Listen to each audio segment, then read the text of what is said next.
and we're really strong at that position. But it affects us as CrossFitters because we're not able to hold that midline stability as well. It makes it more difficult for us. We're going to discuss that more as we go.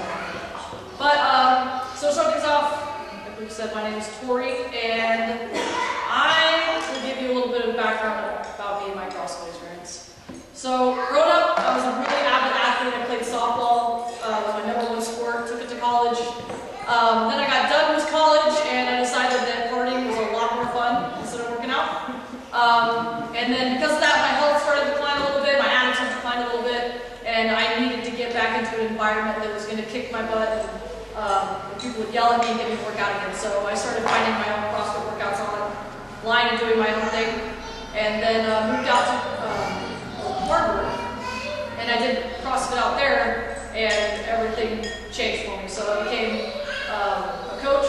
I'm a CrossFit level 1. And I'm also a substitute teacher at Mount Vernon, and I'm also a former softball coach. But CrossFit is probably one of the best things that could happen for me because it re-taught me the importance of community. It re-taught me how much I love to help people and coach, and how much I love to get yelled at and work with them. My name is Eli. I'm a physical therapist. I've been practicing for almost 20 years now. My specialty is in biomechanics and mobility. Before I started CrossFit, I spent a lot of time and energy focusing on the health and fitness goals of other people, and very little time focusing on my own. I was about 260 pounds and about 40% body fat when I walked into my first CrossFit box. And that was about 2 years ago. Now I realized that, first of all, I'm old. I just turned 41.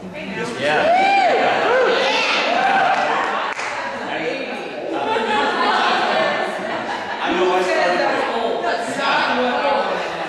I started CrossFit pretty late, and I realized that in 2 years I haven't quite developed the physique of Rich Froning or Dan Bailey yet. But my health and fitness is exponentially better now than it was 2 years ago. So I don't think it's too much to say that CrossFit saved my life. I also feel like CrossFit revived my career because in the last 2 years I've immersed myself in all things CrossFit. I've absorbed everything that I could. I even went and got my level 1 back in October. I have learned so much, and I have the privilege to take what I learned and use it immediately with my patients. And that spans the entire spectrum of the age range. I regularly use CrossFit concepts and the concepts that we're going to discuss today with children under 10 and adults over 90 and everywhere in between. So I don't want you to think that what we're going to discuss today is just theory. We've put it into practice and it works. I also don't want you to think that we're here to change CrossFit because CrossFit works. We don't want to change it even a little bit. We want to change you.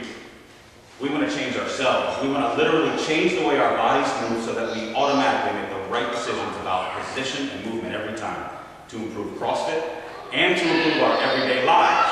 Because a lot of times when we're in CrossFit, we'll make some really good decisions about how to move a large load, a long distance, quickly. But sometimes we step out of the box and we don't make decisions that are quite as good. We want to change that. There are going to be some concepts that we discussed today that are new. Don't just accept them. Test them. I want you to see that they work on your body.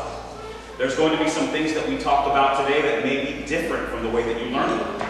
Join the club. They're different from the way I learned them. Now I know that a lot of things I learned in physical therapy school almost 20 years ago, a lot of things are wrong.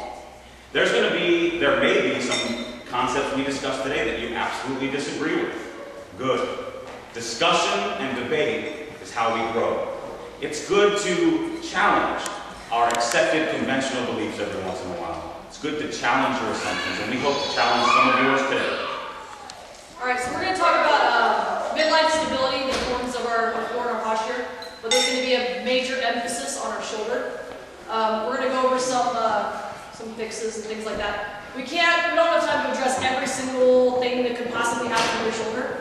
And if there were anything to happen down the line, hopefully nothing's happening with you right now, but if there's now down the line, feel free to contact us at our Facebook page, Northwest CrossFit Community, because the mission of what we're trying to establish here with this community is to help make you guys just stronger people, better CrossFitters, and all those things just make your life overall healthier. And keep your hand, obviously, I haven't seen anybody take out their phones or write anything down, which is good because we need your hands free, but if there's any information you guys missed that you want to remember for later, we do have packets for you. You can also download it off our site, and we create videos all the time, so there's always things to look at to go on there also. All right, well, let's take a look. We'll introduce our friend Max Skills here. Max has his own Facebook page, so we'd invite you to photobomb with Max after we're done with the talk today. We'd love to see what kind of interesting photos we come up with. Nothing nasty. Max is a family man. Max is sporting some wrist wraps made by CrossFit Community's own Jill Cortez. They are providing some excellent wrist stability. And honestly, it's just hung on there by a wire, so this is really helping out. The best part about it is once Max is done with these, I get to use them. So this is not an anatomy physiology lecture. I don't want this to be a dry discussion of the bones and the muscles involved here, but I want to talk about, we think of two bones typically when we're talking about the shoulder. The humerus or the arm bone, and the scapula or the shoulder blade. You may also notice this clavicle here, the collarbone. It acts as a structural stabilizer. It limits the hazardous and unnecessary motion that may occur without. So we typically think of the arm, the humerus, as the mobile portion, but this scapula has to rotate with every movement of the arm. Also in CrossFit, with things like the handstand or muscle-ups, we're often moving the shoulder blade around the humerus. But no matter how you think about it, the scapula is the foundation for the shoulder. Without this scapula, this shoulder is not moving. But the scapula has a foundation of its own, the ribs. Did you know that the scapula actually has no bony attachment anywhere on the ribs? In fact, the only bony attachment in the entire shoulder complex to the trunk is here, this little tiny bone here, the sternum ligament floating there. So it's all held together with muscle, ligament, fascia. It's an amazing design. It's designed for mobility. If you look further down the chain, the ribs have their own foundation, and that is the lumbar spine and all the muscles around it. What you may have heard called the core. So our midline and our core, very, very, very important.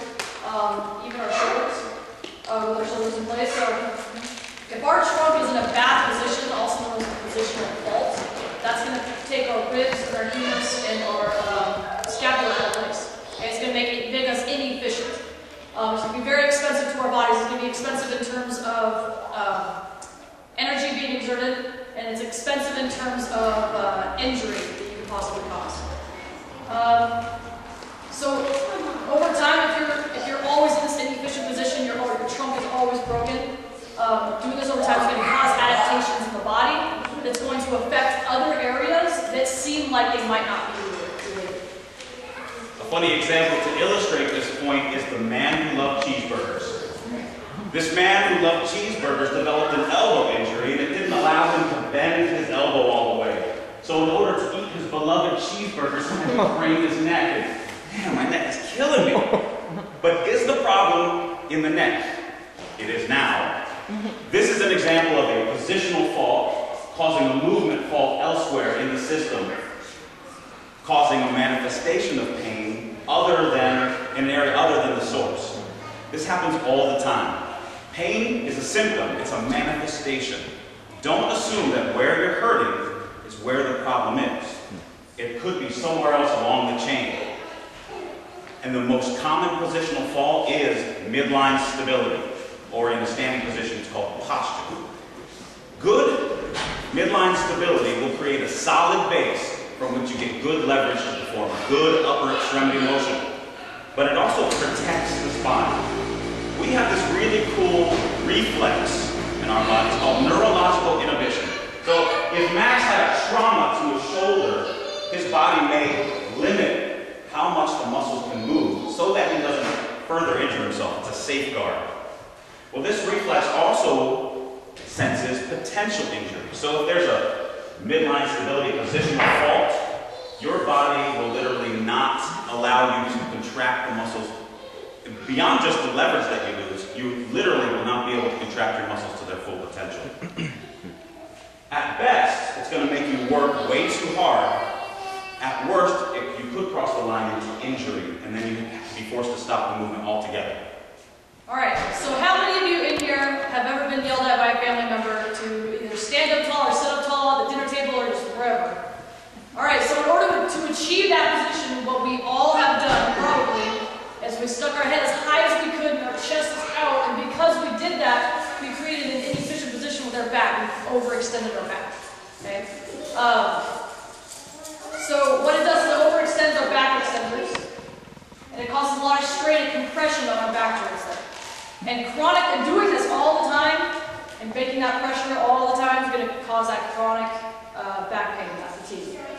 But our bodies seek this position because it limits our spinal movement. So our bodies kind of think that it's helping us out, but it's not.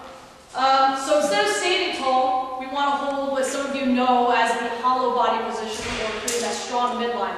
So what we're doing is we're tightening our butt and we're tightening our stomach. You'll hear button gut, tighten your button gut a lot. And what that does is going to pull your ribcage down, and it's going to maximize your spinal protection versus being broken and inefficient. So now when you're carrying heavy loads, whether it's in here doing an Olympic lift, or you're at home carrying in your dog food, or carrying a kid in from falling asleep in the car, you want to hold that hollow body position. You want to be as strong and efficient as you can. Otherwise, you're exposing yourself to more injury. So if Eli were to perform a back squat, let's pretend. When he goes into his back squat, to get the most out of his lift, he's going to hold that hollow body position all the way down and all the way back up. It's going to maximize his strength capacity. But if he was to go down and do his back squat and back up, just all willy-nilly, just kind of just there, up and down. Okay, now he's exposed himself to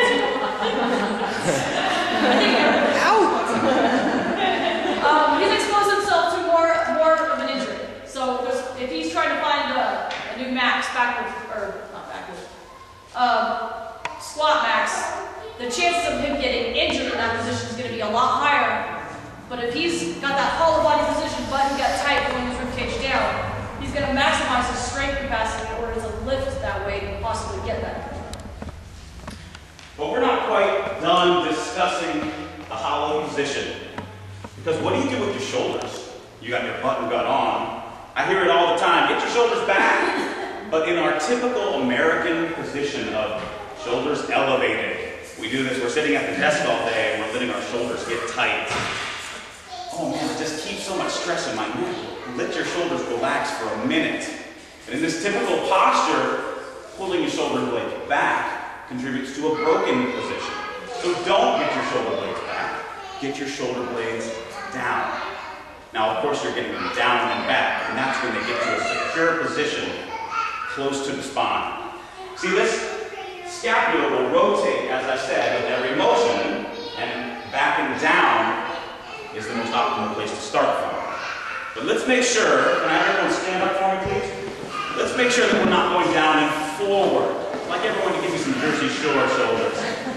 That's it. Yeah, you work out?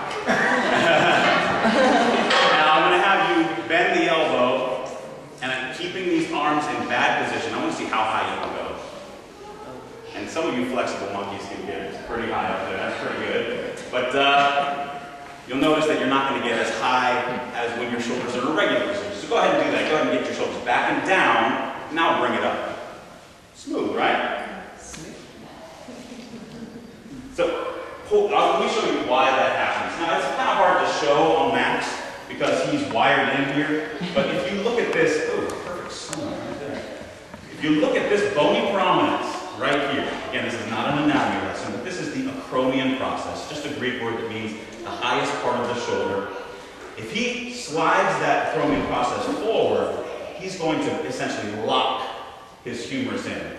And these little tiny rotator cuff muscles and the bursa, which is a fluid-filled sac, decreases the friction.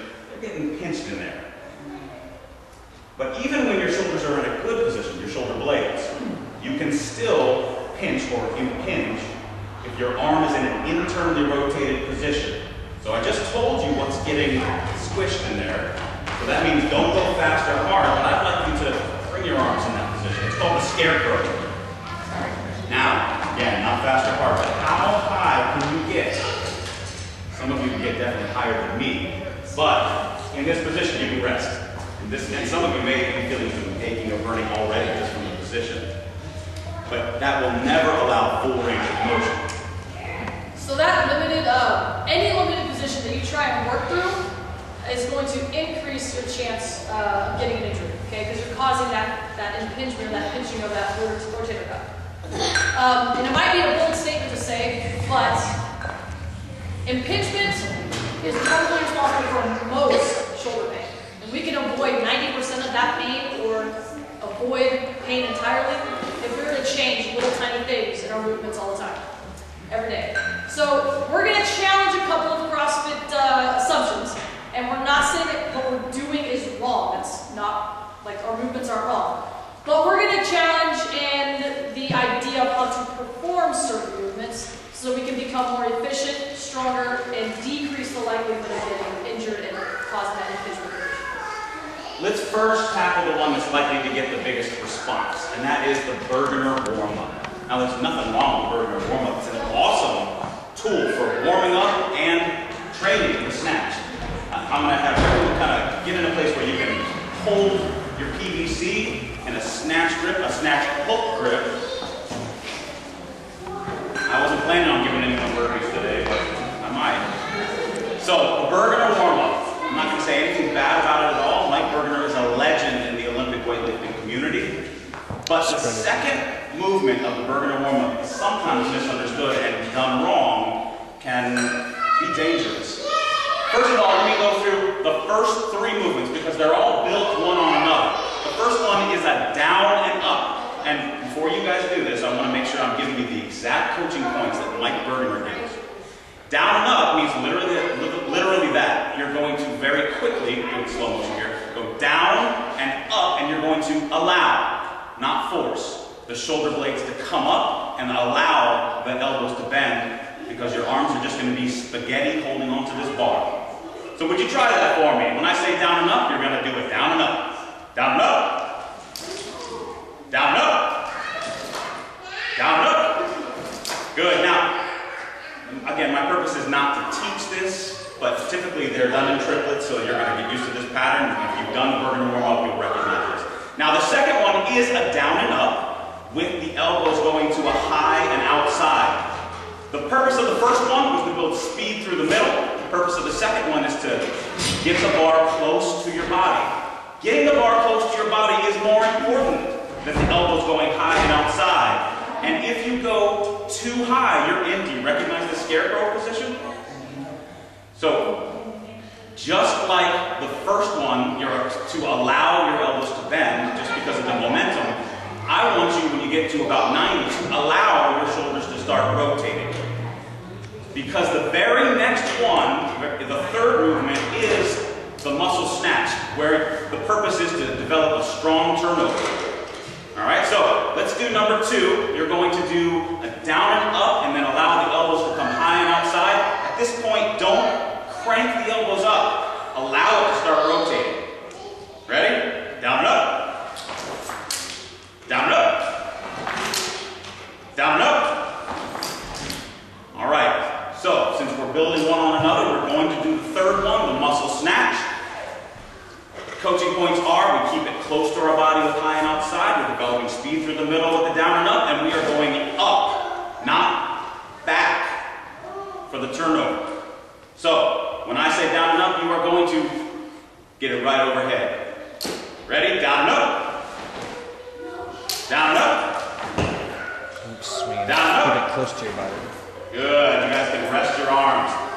Now, 3 reasons, just to emphasize this, why you should not be getting your elbows too high and outside. First of all, under 90 degrees, actually between about 70, 75 and 90 degrees is the optimal position to start the turnover. You've got to miss your face. There is this thing right here. So it's the perfect position to start. Movement analysis of Olympic weightlifters, elite Olympic weightlifters, will show that they always make their transitions under 90 degrees. We've got a photo of that in our information pack. Second of all, the snatch is a movement that requires blinding speed, and it wouldn't make any sense to slow it down by banging into the acromion process. And third, if you constantly are impinging with that kind of force and that kind of speed, especially repetitively like Olympic weightlifters do, it's going to make for a very short career. So do the Bergener warm-up. I encourage you to. It's awesome. Just don't slam those acromion processes. It's going to make for some very sore shoulders. All right, the second movement, CrossFit movement that we do a lot of is the sumo deadlift high pull. And so we've all been taught with the sumo deadlift high pull, at least at one point, to keep our hands together and pull as high as we can, elbows up, because we need to get at least more collarbone. What this does though is, one, it's impinging his shoulder every time he comes up. He's moving past that 90-degree angle. He is also, if you guys have ever done a sumo deadlift high pull, if you've done it in a WOD, and you're going as fast as you can to get this done, this bar starts freaking out on you. You can't hold it in the exact position, and now you've lost your smooth movement, you're not efficient anymore, and now your time's suffering because of it. Okay, so here are the suggestions to make this more efficient, smoother, and to not impinge your shoulder. There's two statements for this sumo deadlift high pull. One is your hands have to be inside your legs. It doesn't say anything about having your hands touch. The second one is that the bar must reach your collarbone or go higher. Now when you have your hands on for the sumo deadlift high pull, have them apart, a couple inches. Keep them about inside the knurling, they're still inside of his legs, but now when he pulls up, his elbows don't feel the need to shoot straight to the ceiling anymore. His hands are going to come up. And then the added benefit is our wrists aren't going to be as erect and the bar's not going to flop as much, okay? So I want you guys to try it both ways. I want you first to try it the original way. I guess we can go the original way. I don't know. So hands together. So when you come up, I want you to go ahead and do it the wrong way. I want you to feel how you feel in your shoulder. Just kind of pay attention to that feeling, okay? If there is one. I know this is really light. This is PVC pipe. Then I want you to try bring your hands out just a little bit, keeping your hands inside your legs, sticking to the standard of the sumo deadlift high pull. And now when you come up, I want you to focus on bringing your hands up, get that elevation of the collarbone, but don't worry about your elbows. Your elbows don't need to go up that high. Your hands will get them there just fine. So now you're not pinching in that shoulder. Okay?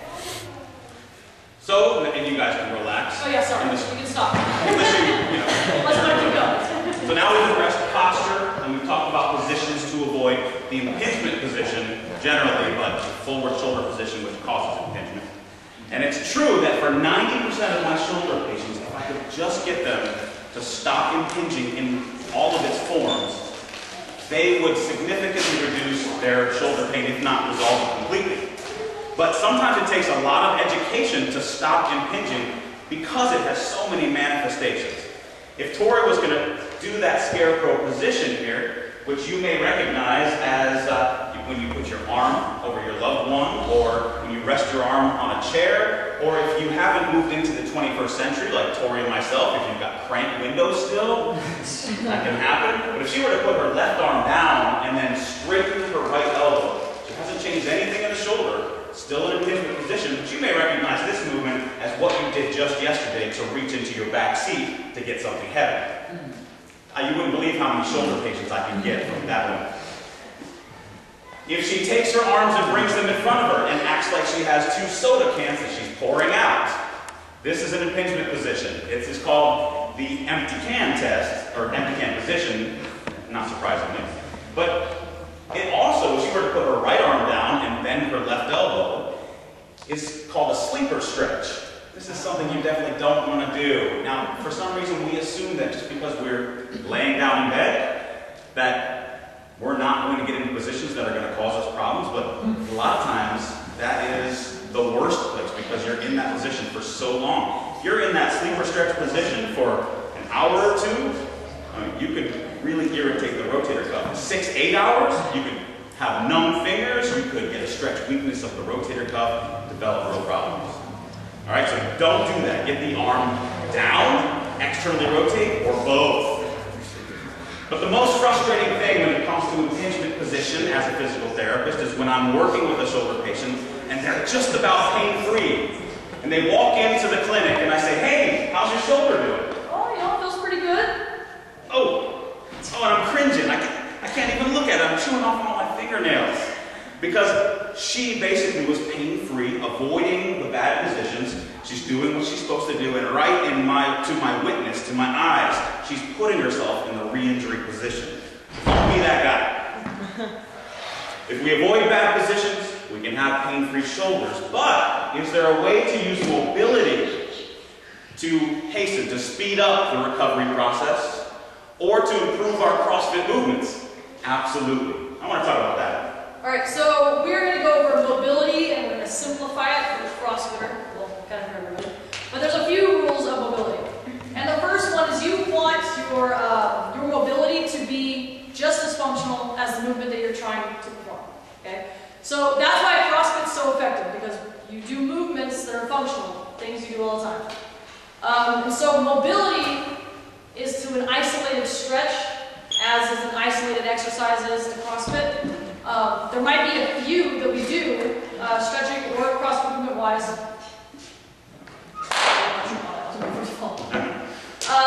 But they're not all going to be really valuable. The second thing is that you want when you're doing mobility, you want to mobilize within the movement you're trying to get better at, if that makes sense. So you want it to match the CrossFit movement pattern that you're trying to mobilize in. So for example, if you want to get better at squats, let's say you're not reaching the range you need to reach, then you want to get into that squat pattern, okay? You want to find that area of limitation and mobilize it from there.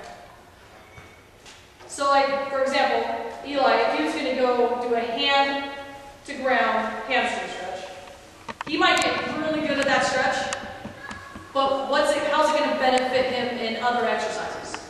Not quite sure. Okay? But if he's going to mobilize something with, if he wants to get that stretch with that deep squat, he's not quite there. He's going to get into a squat and he's going to mobilize that position. So you want your piece to match your CrossFit pattern. Now, unless an activity involves like global extension of the body, like full extension of a kipping pull-up or a bridge position, other than those kinds of activities, you want to hold a hollow body position all the time, because that's going to help improve your movement. If you're not holding that position, button gut tight, it's not going to help you improve in whatever it is. So if Eli was going to practice his overhead squat position for the snatch, he's probably going to hold that hollow body. He's going to keep button gut tight as he works that position. But now if he doesn't hold hollow, now he's extremely out of position, his back is extended, he's risking injury. Now there's no point. Whatever he does, he's not going to get better. He's probably going to increase it. Well, once again, this brings us to a point that may seem like we're attacking a CrossFit Classic, the pass-through. But I want you guys to notice what's happening in a pass-through. And Torie's going to demo for us, and if you know what it is, I'd like you to try it as well. So I want you to see what it feels like when you're doing a pass-through. What's happening in the shoulder? Specifically, what kind of rotation is happening in the shoulder? Just try that for me. Pass through. All right. So the pass through requires you to internally rotate in order to go all the way through, which does cause a mild impingement position. Nothing too bad. I don't want you to think I'm saying anything too terrible, but I want you to. Actually, you know what? I'm going to go off on a little rabbit trail here. You guys can rest for a second. If you're in that snatch position, that does cause an impingement in internal rotation. But when you're in full flexion, you're actually past the point where the greater tuberosity would rub up against the acromion process. So not only is it okay to internally rotate when you're fully flexed, it's necessary. That's part of the power that you generate when you get into the extension portion of the kip, whether you're doing pull-ups or the muscle-up. You have to internally rotate at that point. It happens on the bars as well. Even though your hands are fixed, you still rotate. And you rotate into internal rotation in the extension portion of the kip before you come back into the external rotation and flexion to get yourself up. Now that's not a problem. It's how it's supposed to be. But where it does become a problem is when we try and do things like a bar muscle up or a butterfly kipping pull up, where you try to bring the hands out. where it is causing an impingement. So if you're having pain when you're trying to do pull-ups and your arms are a little bit out, or if there's popping or clicking in the joint, now there's other explanations, of course, but you should take a look at how does it improve the situation if you bring your arms in a little bit. You may be impinging on the bar. Now, back to the pass-through. The pass-through is not the worst thing, and the impingement position it causes is not the worst thing. The thing that I think is most detrimental about the pass-through is this. Where would you demo for me? King power pass-through. All right, so what's happening is, Torie is going to do that again. She's going to do a hang power snatch. She makes it, then loses it backwards. And really, that's what you're training when you're doing the pass-through. You're training yourself how to miss a snatch. Don't get me wrong, it's an amazing stretch for the anterior shoulder and the pecs. Not a good trainer for the overhead squat or the snatch. We have an alternative. It's called the no pass-through. So I'd like everyone to take your PVC. Pull grip not required. You take it in a snatch grip. You're going to hold it over your head, and once it's over your head, you're going to turn on butt and gut. In fact, I want that to be your go-to. And whether you're lifting your arm up to ask a question in class, or to put on deodorant, wash your arm in the shower, every time your arm goes up, you tighten the butt and gut. So if you're going up, and once it's up, it weighs 100 pounds. And if you have 100 pounds over your head, you're not going to let it go too far forward, because you'll lose it. You're not going to let it go too far backwards, because you're going to lose it. So it's going to stay right over your head. You're not moving the PVC, you're moving your body. What I want you to do is externally rotate your arms. That looks like you are pointing your armpits forward. It is the opposite of the internal rotation that we hate, where you're pointing your armpits to the floor. So when you externally rotate, what you're doing is putting the arms in a closed packed position. You can rest your arms if you want to. Closed packed position, the joint just fits together perfect. The ligaments will, around the shoulder, the joint capsule, will tighten up perfectly. You need a sledgehammer to unlock that. Does that sound like something we should take advantage of when it comes to overhead work? So we're going to stretch that with our no pass-through. Arms are going up. External rotation as your body comes through, and relax. Externally rotate as your body comes through, and relax. Now I want you to add something. You guys have your abs on? Good. I want you to exhale when you intensify the stretch. Now everyone breathes at a different pace. That's okay. This pattern of stretching has a name, and we'll be talking about it in detail. Good. Now everyone rest for a second. We're going to do this to work on overhead squat. We don't want to just do it at the top. So we're going to also do this at the bottom. Now I'm only going to keep you down there for 2 cycles of the breathing. So what I want you to do is get in a place where you can do an overhead squat, get your feet nice and wide, your butt and gut is on. You're going to go down to the bottom, exhale as you externally rotate. Relax on the inhale. One more time. Come on back up. Good. So you may notice, especially if you've done the overhead squat quite a bit, that when you're working on the shoulder in the overhead squat pattern, a lot of things happen. The shoulder isn't the only thing that's moving. When you're doing that at the bottom, your pelvis wants to move over your heels. That brings your trunk up higher. The entire movement is benefited. That's what happens. If you were just to work on the shoulders, you wouldn't get that benefit. But because we worked on the overhead squat and the overhead squat pattern, we get the full benefit. All right, so it has some long hold stretching. So long hold stretching can cause us problems. I know some of you probably don't know. What it can cause is it can cause irritation to our nerves, and it slows down our blood flow. And those 2 things can cause us problems. So how many of you are doing overhead squats and holding it there for quite a while has ever had full tingliness in your arms ever, or hands, or even maybe straight up numbness? At that point, what we all should have done, which I know none of us probably did, we should have completely just stopped right there. Never ever a good sign when you can't really get it in a overhead squat. So it's not to say that long hold stretching is necessarily a terrible thing. This is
all the good benefits of long stretching without any of the bad things happening. And this pattern of stretching is what we call Eli sheathing.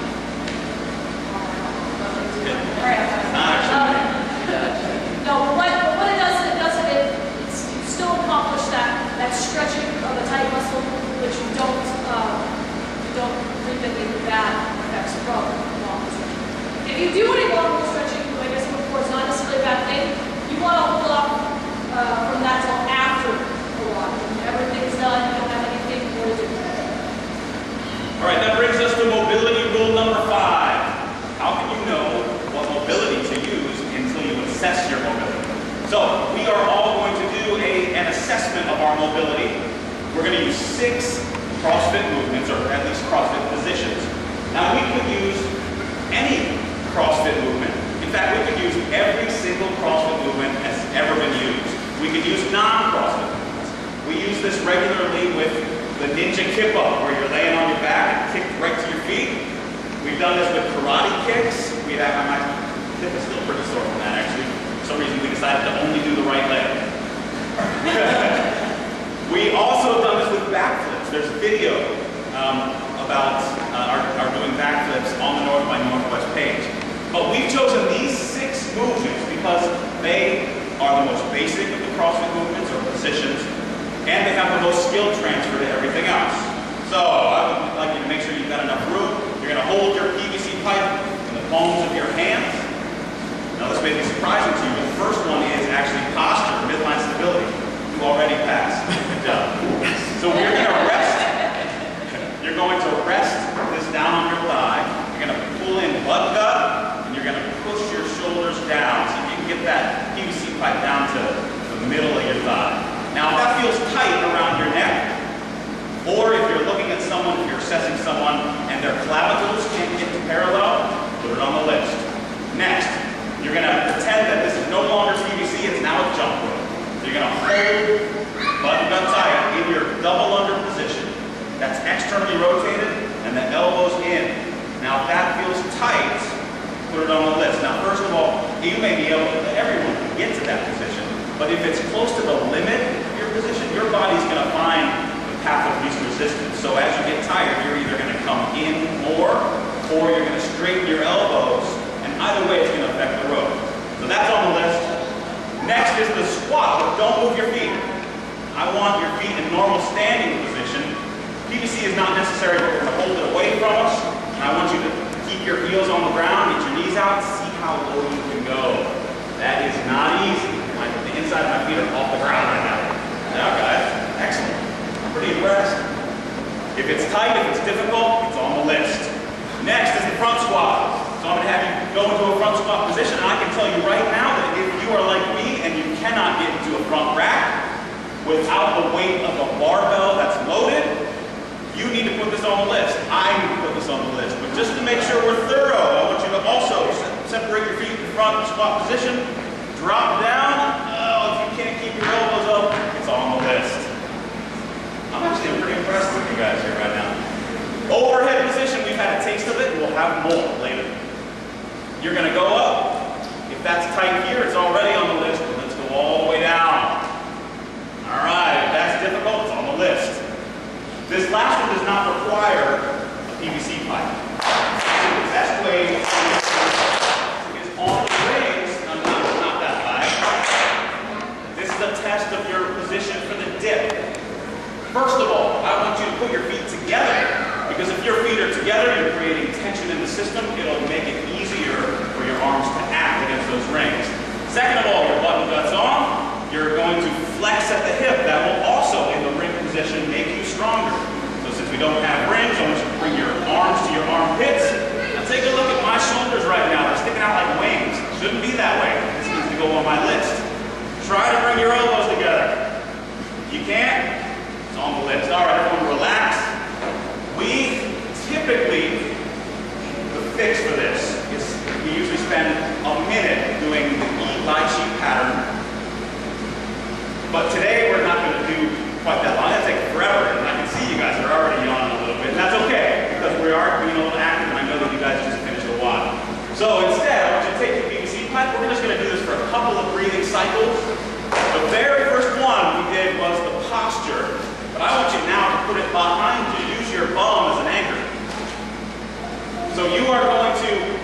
butt and gut. You're going to push your shoulders down. The neck is what we need to mobilize to be able to get our shoulders down. So I don't want you to go ear to shoulder. I want you to go ear to the front of the shoulder. That'll give you a slight rotation, which allows the facet joints to slide a little easier. You're going to exhale when you intensify.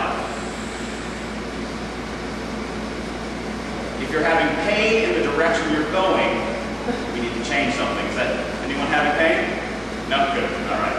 Oh, yes? That's not fair. That's true. We'll talk later. All right, everyone, let's switch sides. Should feel pretty good. I have to tell you, I usually breathe slower than most, so don't try and match my pace. That would be our fix for the midline stability or posture portion. Now the double under. So this was a, don't do this. I'm just showing you, this is the position we were in. Now I went all the way across the world to learn this next stretch. I went to Dublin, Ireland, to CrossFit Dublin, to learn how to do this next stretch. Now the trainer they talked to was from Chicago, but still I think Dublin stretch sounds better than Chicago stretch. So I would like everyone, I want you to imagine you're looking in a mirror. So this is your left arm. I want you to bring it up and put the PVC pipe to the outside of it. I want you to hook your index finger on it and pinch it with your thumb. Don't yank, so you can really get some leverage with this. But I want you to take your left elbow and pull it down towards your side. Exhale on the elevation. Yeah, don't push too hard. Remember, you control this stretch. It's the arm that's connected at the top that's moving it. You're not yanking with the bottom arm. Good. One more time. All right, let's go to the other side. You're looking in a mirror. You're putting this on your right hand, hooking with the finger, pinch it with the thumb, and then pull the elbow down to the side.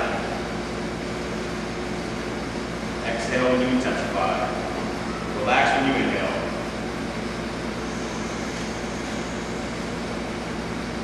That hurt him? All right, next is the squat, and this time I do want you to get your feet into regular squat position. The best way to stretch a squat is with the external support, either on the bottom part of the pull-up bar or a squat rack, something you can grab onto and pull. What you're going to do with the PVC pipe, in order to give yourself a little bit of friction and pull on, you're going to angle it forward. Go into a squat, and you're going to try and pull your pelvis forward and relax.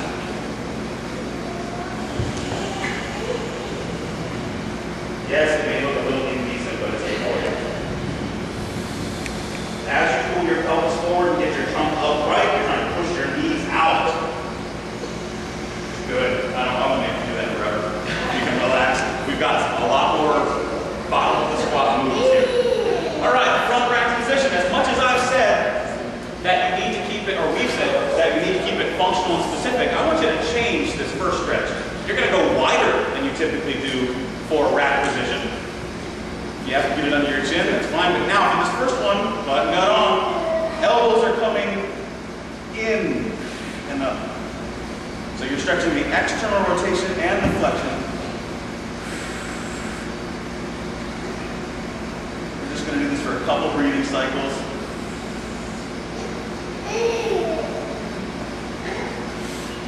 All right, so even with that, just a few repetitions, when you go into the normal rack position, it should feel better. So now you're going to go into rack. You're going to separate your feet for front squat. When you go down, we're just going to do it for 3 breathing cycles. You're going to push the elbows up and push the knees out. Ready, go.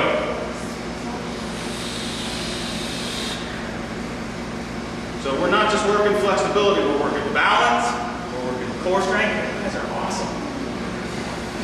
We need to get you some PVCs. Come on up. You guys want some PVCs? No? Next, very similar to the overhead squat. We've already had a little taste of this, and get used to it. We're doing more. You're up. Now, when we stretch the external rotation to lock it in, we don't need to tighten it that much when we go down. So just a little external rotation, drop down as far as you can, stretch the system. When you're stretching, I'd say, it's my opinion, it's okay if the heels come up. That's because mine doesn't tend to come up. Everyone come on up. As long as you're stretching it to the max, when you relax, they'll go back down. You can put your PVC pipe down. For now, you're not quite there. Feet together, create tension in the system. Knees are straight, butt is on. You're in the dip position. As you do, you're going to do that Eli pattern, so get the elbows back.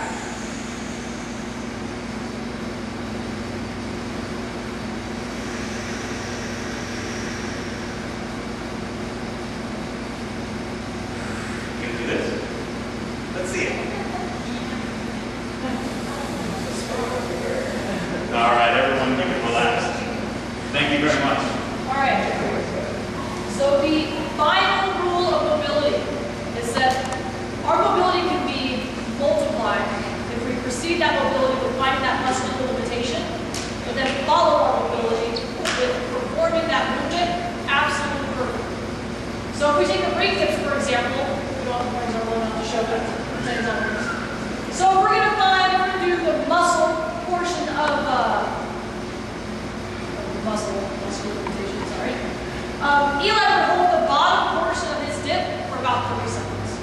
Okay? And while he's in that position, he's going to maintain that proper form of a dip, which would be to hold his feet forward, and that's going to enable him and trigger the hollow body position. And it also is it's good access for your feet to go into that kip. Because if they're behind you, now you've broken, you're out of your hollow body position, and you have to swing your body forward to get into that kip if you're really using it. So you want to keep that hollow body open.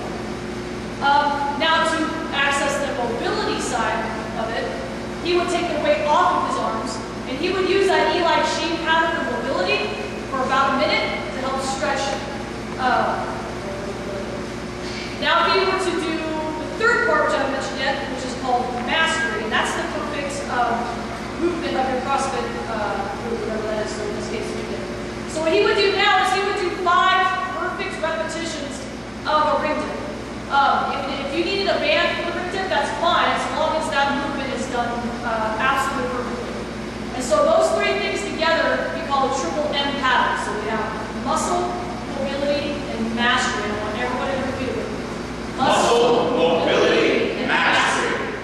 Now, if these things are done consistently, as we've tested out, consistently, then you're going to develop that pattern, that neurological pattern also to perform your movements smoothly, perfectly, and you're going to get that range of motion that you need for whatever it is that you're trying to get better. Now it's your turn. We are going to do a triple M movement breakdown of the overhead squat. We're going to do muscle, mobility, then mastery. Now I have to tell you, when we typically do the muscle portion of the overhead squat, we are doing some pretty heavy weights. We have our athletes hold their 100% overhead squat max overhead for 3 sets of 30. And if that sounds rough, we make them do 50% of their overhead max and hold at the bottom position. At that point, you have accessed the muscular system pretty well. But we're not going to do that. Since we don't have the weights and we don't have to worry about the coaching points for everyone at once, we don't have the barbells as well. So we are now going to do the hardest thing that we can access with our PVC pipe, and that is the bottom position. Now we're not going to actually time you, but we're going to hold the bottom position, all of us, for 30 seconds. You ready? It's 100 pounds, so it's not going to go forward or backward. Your butt and gut's on, you're in good position, and down. You guys have the advantage because you can look at the clock. I'm just going to make it up.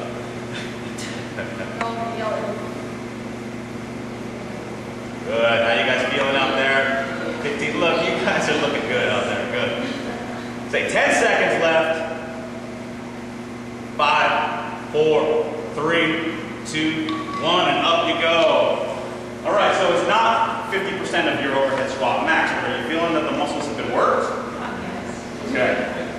So now we've got to work on mobility, and we're going to work on mobility of the shoulders and the hips. We're not going to stay down for 30 seconds. We're going to stay down for 3 breathing cycles. Come up and rest the arms. We're going to do it twice. So PVC is up, you're down, Intensify on the exhalation. Relax on the inhalation. One more. When you're done with 3, come on up. Rest your arms.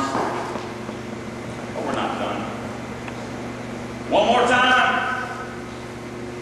3 breathing cycles at the bottom. Come on, down.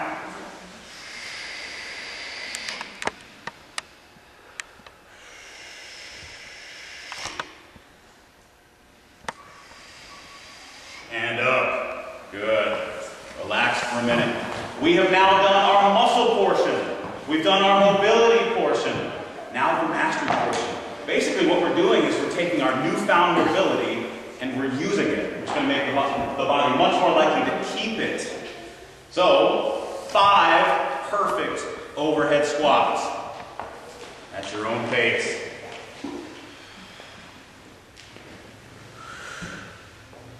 Don't have to do the Eli cheat pattern for this. Just do an overhead squat. Take it all the way to the bottom, though. Don't limit it. Good. All right. Relax. So this is a good time. You can actually put your PVC pipe down for a moment. Now is a good time. We're going to start transitioning from working on CrossFit movements to working on shoulder problems. And when it comes to problems in mobility, a lot of times you'll see some tools being used.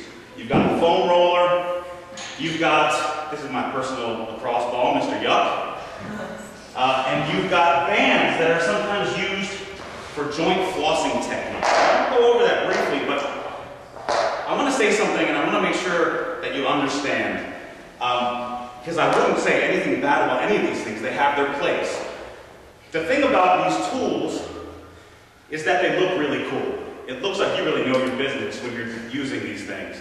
But when it comes to improving CrossFit movements, it actually takes away from the pure movement. It affects the balance, and it just makes it not very specific and functional. Don't get me wrong, they have their places, and I'm going to go over when these things should be used. So, foam roller, if you've got muscle soreness, the foam roller is an awesome thing to do. And Torie is actually going to demo for us. It's 2 things you've got to keep in mind though. Now I've seen people just kind of lay on it and roll up and down, and that has some value. But the best way to use a foam roller, are you feeling that right now? Well, I'm still hurting. 13.3. The way that you need to use this, the purpose of the foam roller is to enhance the stretch, so you probably should put that muscle on stretch. Right now we're working on the IT band or tensor fascia lata or hip abductor. You may have heard it called different things. She's got to adduct or bring the leg in order to stretch it to really emphasize that stretch. And instead of going up and down, she starts at an upper portion of the muscle and goes side to side, creating what's called a cross friction. As she finishes that, you can tell by the face how good that feels. And then she's going to move to a lower portion and work her way down. All right, now, same with Mr. Yuck, the lacrosse ball. The purpose is to intensify the stretch. It's kind of like there's a technique out there called active release technique, which is an intensification of the stretch to improve blood flow, relax irritated muscles, and you can do a poor man's ART using this. Now, same rules apply. The best thing to do would be to stretch it, and she could stretch it by, if she's going over her biceps here, she can bring her arm back into extension. But because this gets such a specific area, you intensify the stretch pretty well. She doesn't need to do that. She can rub here, take a hold of that, and she can rub side to side, cross friction along that muscle. Now, this works better for the upper extremity. It's pretty hard to get on the ground and put the arm in a stretch and use the foam roller. This lacrosse ball will do better. So, muscle soreness, muscle irritation. You may have seen joint flossing techniques that are designed to supposedly improve the range of motion. Now, I'm not going to pull hard because I'll pull Max right over on top of me, but you'll see people put the band around their hip and it'll give a pull backwards in things like the squat or a lunge. Now, the idea behind it is good. The idea is that you're doing a joint mobilization in the joint. But I don't care if you're using 2 of the biggest black bands and pulling as hard as you can. The amount of torque that that's supplying is insignificant compared to the torque that your own body can create. It also kind of pulls you backward. You have to fight that, so it's not as functional. Now, there are reasons to use this. If you're having joint pain, it could be a good thing to decrease that pain. It seems to work best in the ankle. If you're having a pinching sensation when you're at the bottom of the squat, if you put it here and have it pull back and then work the bottom of the squat, that can decrease the amount of irritation in the ankle joint. Otherwise, it looks really cool, but it's really not any superior to just plain stretching. All right, so now that we've talked about the tools, I'd like you to take your PVC. We're going to take you through an actual treatment for your shoulder. And as it happens, since it works best for improving CrossFit movements, we're going to use the Muscle Mobility Mastery Pattern. So the first thing we're going to do is the muscle portion. And we're going to use a technique called the muscle energy technique to work on muscles in the shoulder to relax irritated areas, to improve blood flow. So first of all, that muscle energy technique is simply an isometric contraction. That's a contraction that's against something, so there's no movement. So I'm going to have you hold this in a similar way to that we did with the posture, but this time your elbows are against your side. Do not pull hard because we're going to access the rotator cuff right now, but you are going to pull your hands apart. And they're not going to slide, but if they were to slide, they would go this way. You're going to hold them fast. So if this was a piece of Twizzler, it would split in half.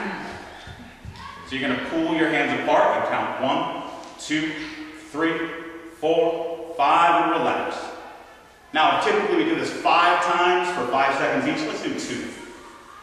Pull again. 1, 2, 3, 4, 5. Relax. Now we're going to do the opposite. We're going to push the hands together. You can push a little harder, but let's say 5 pounds. Push the hands together. 1, 2, 3, 4, 5. Relax. One more time. Push. 2, 3, 4, 5. So basically what we're doing, you can rest your PVC for a second. We talked about the reflex called neurological inhibition. This is using a reflex called reciprocal inhibition. If the man who loves cheeseburgers is going to bring a cheeseburger to his mouth, he's going to use, along with a bunch of other stuff, his biceps. In order to do that, and so that he's not fighting himself, his body shuts down his triceps. That happens with all motion. When you use a muscle, its antagonist or opposite muscle is going to shut down. So when we just did internal rotation, we just shut down, or slowed down at least, 3 of the 4 rotator cuff muscles. But now we're going to do it into extension. Since this is very similar to a snatch, the addressing of the snatch anyway, the high hang snatch rather, I want you to put this in that snatch pattern. Go ahead and put it in hook grip too. Now you are going to use your body as the resistance. You're going to push your arms back, hold for 5 seconds. 2, 3, 4, 5, and relax. One more time. 1, 2, 3, 4, 5, relax. We just finished the muscle portion. Now the mobility. This is a modified double and stretch. Well, what you're going to do, instead of bringing the elbow down, do not push hard. We're working on a shoulder pain problem, so we're not going to push hard. This arm is going to reach across and it's going to stay across. This arm is just going to come out and relax.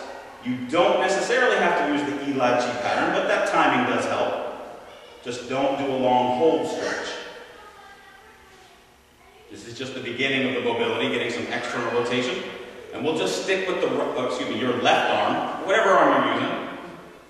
All right, next, we're going back to that extension, but this time, we're going behind our back, and we're using that Eli Chi pattern. Button gut tight, push away.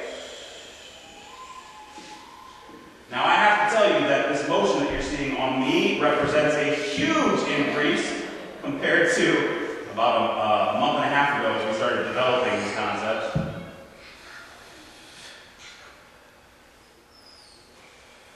The reason we're using extension is because it shuts down the flexors as well as the biceps, which does tend to work too hard and get irritated very quickly.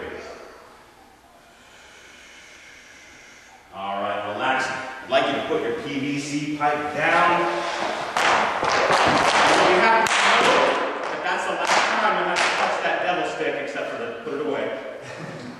So now we've got one more mobility piece, and it's an internal rotation. And in order to not irritate the shoulder, these muscles are very small, they have very little blood flow, so we don't want to push them too hard.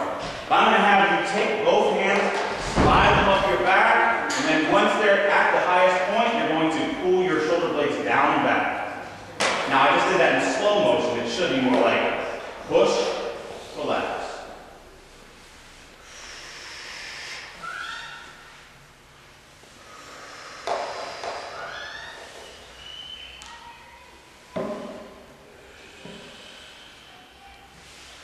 Point you should be feeling pretty loose, maybe even a little bit tender. We've been using the arms quite a bit. So let's move on to the mastery portion. Now, whenever someone has a shoulder problem, if it's severe, I'll tell them you are allowed only 4 motions of the shoulder, the 4 cardinal motions. And they are flexion with the hand above the elbow, so you're ensured not to get into an infinite position.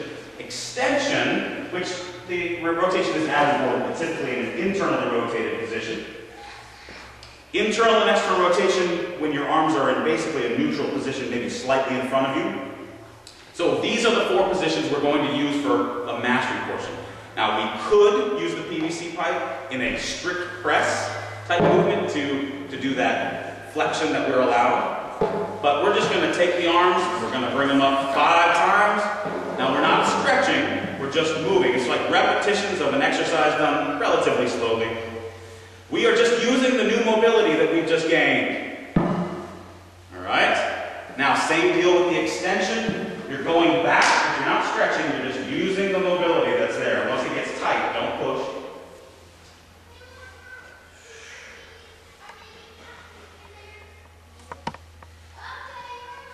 Alright, and then finally, internal and external rotation. You're going to rotate in, remember, don't push. We're just this is sort of the cleanup. Perfect. Alright, at this point, if you're having any soreness, definitely come talk to me, but your muscles definitely should feel like they've been worked. Torie? Alright, you guys feel like you got a workout today? All by any means. Maybe you guys are the jeans, perhaps? Alright, so just to wrap things up. We learned about how important it is to keep that midline and not putting our bodies in a positional fold, keeping that strong, keeping our spine strong. Avoiding any impingement of our shoulders, making sure that when we're doing any lift, our elbows aren't going above 90 degrees. Long hold stretching, not something that you want to do before you go into a water, before any activity that you do. You want to be strong and fast. Save that for after an activity. And if you do decide to stretch, or you need to increase some mobility, using the Eli pattern. So on the breath in, you're relaxing. On the breath out, you're intensifying that stretch. The triple M of muscle, mobility, and mastery. So maximizing the mobility that you're trying to get by accessing that muscular limitation, but then also mastering that movement. 5 perfect movements. And then ways to assess if you have any shoulder pain or problems and where to attack, trying to get better with that.